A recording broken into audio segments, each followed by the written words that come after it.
Okay, so I'm here just demonstrating how to run the slab program using Jerboa. In the manual and documentation, I've included just a couple of what I'm calling cluster workflows, just because there are several of these, these clusters and are designed to work together. So we just went through installation in the last video. This is just a word about the cluster workflows. Essentially, there are two types that I'm kind of working on here. The first one is a pre-process and the first is a post-process. So the slab program and the basement program are both pre-processes, and then the implementation of Kiva is sort of a post-process. You need an IDF in order to run that program. So the first is the slab program. I'll be linking the YouTube to the other, a YouTube link to the other tutorials in this as well. But for the slab program, this is what we're looking at. And so this example file is also in the downloaded file under examples, under slab. And I've also included an EPW here, which is accessed through the EPW looker included in Jerboa. So this is the file that I'm working on, the Jerboa slab file. So jumping into Grasshopper here, I've included this up top just in case you haven't run it. You don't need to run this every time. If you watch the setup tutorial or installation tutorial, you know what this is. It basically transfers a file that we needed from EnergyPlus 9.3 over to 9.6, and this should have 0.0 at the end. So the bulk of our slab program is going to happen here, and we basically have two outer components and then a run component. So we have a slab material info and slab building info. And so here we can basically input all of our settings that we're looking for. The slab material information, we're basically looking for soil material properties as well as the slab material properties, as well as the deep ground temp. So all of these inputs also have a default associated with them, which we can read if we just plug a panel into this. And this will sort of let us read the IDF objects that are getting piped into the run slab component. So all of these that are important for it to run also have a default built in. Obviously, you can add your own. So I don't know, let's say soil density. Let's say we wanted to change this to 2000 instead of 2300. If I plug this in, you can see it. Oops. Yeah, that's fine. That goes there. Yeah. Yes, that's soil density. And then we can also plug that into slab density there. Okay, I was worried. I was expecting it to come up at the top. So that's easy. You can input your own numbers, your own material info. The same is true for slab building info. I'm going to leave it on the defaults for now. I will also mention that for each of these components, this is also mentioned in the contents here.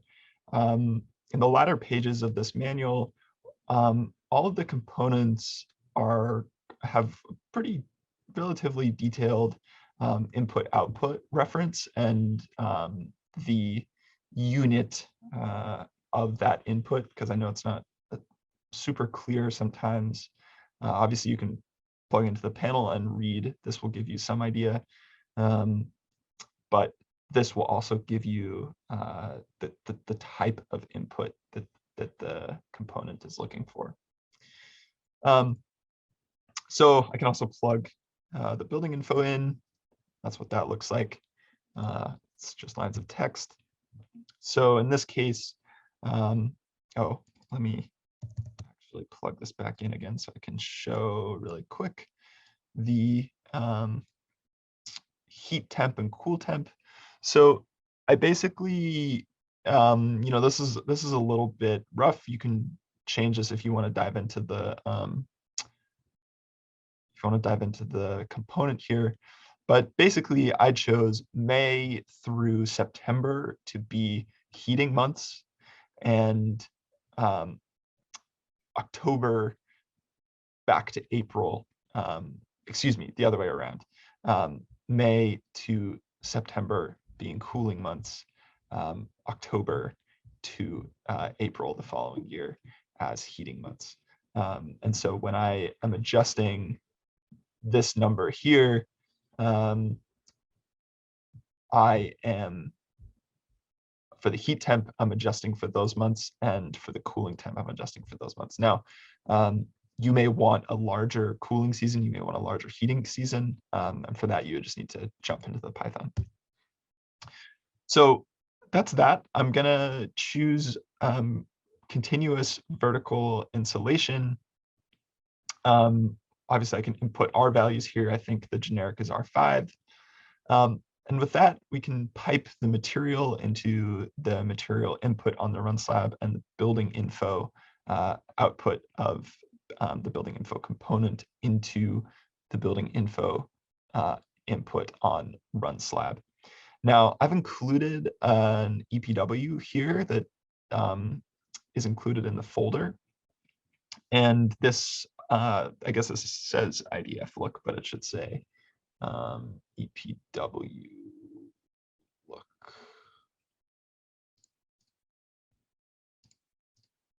Yeah, so regardless, it's going to look for the EPW and pipe it in here. So I'm setting my slab name. And this is the folder that it's going to make, that it's going to put my slab in. I also I'm just naming this base temp as a kind of place where I'm going to write my slab to. I have my EPW piped in here. I like to copy the EPW into the path that I'm simulating in, just so I can keep track of which, especially if you're simulating in a number of places or looking across places or simulating a number of options. It's nice to have the EPW next to the output file. Just something I like to do, something I included here. So we're going to go ahead and just click through these Booleans. So I'm going to make the directory. I'm going to write it writes a working text file over to this directory. And then I'm going to go ahead and press run, and that should launch a command prompt. And that's going to run the slab program, which is a pretty quick program, doesn't take too long.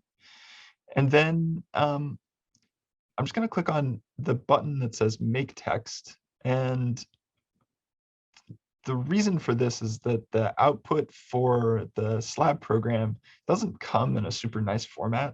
It comes in this text file that's not particularly organized. But so when I click on this, it's going to open up the output text file that we want. And I'm just going to close this command window.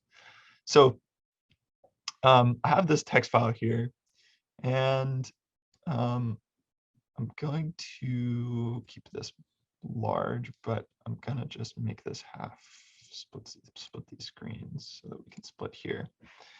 So what the workflow that I've imagined here is that this text file will open, and this text file includes a lot of other really useful IDF objects that you're welcome to include in your IDF if you so choose.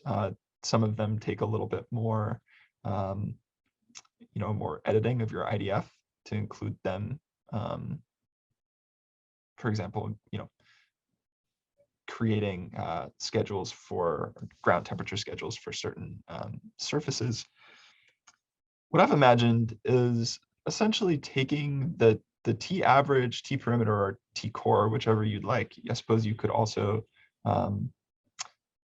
average these if you wanted to. This is probably the average of those, but you could do some version of these temperatures. I'm going to take the T average and just input that actually into the make string component. And so, I'm not going to go through and type all of these in, but essentially what this does is it creates a string component it's an IDF object called site ground temperature building surface with all of the temperatures that we're inputting over here, creating that string, which then ultimately very nicely just feeds into the model to OSM. Let me turn this on. It's going to scream at me, I know. Or it's going to crash. Feeds very nicely into the model to OSM component from Ladybug Tools and Honeybee. So this is a really streamlined way of inputting custom ground temperatures or slab temperatures into your Honeybee energy model.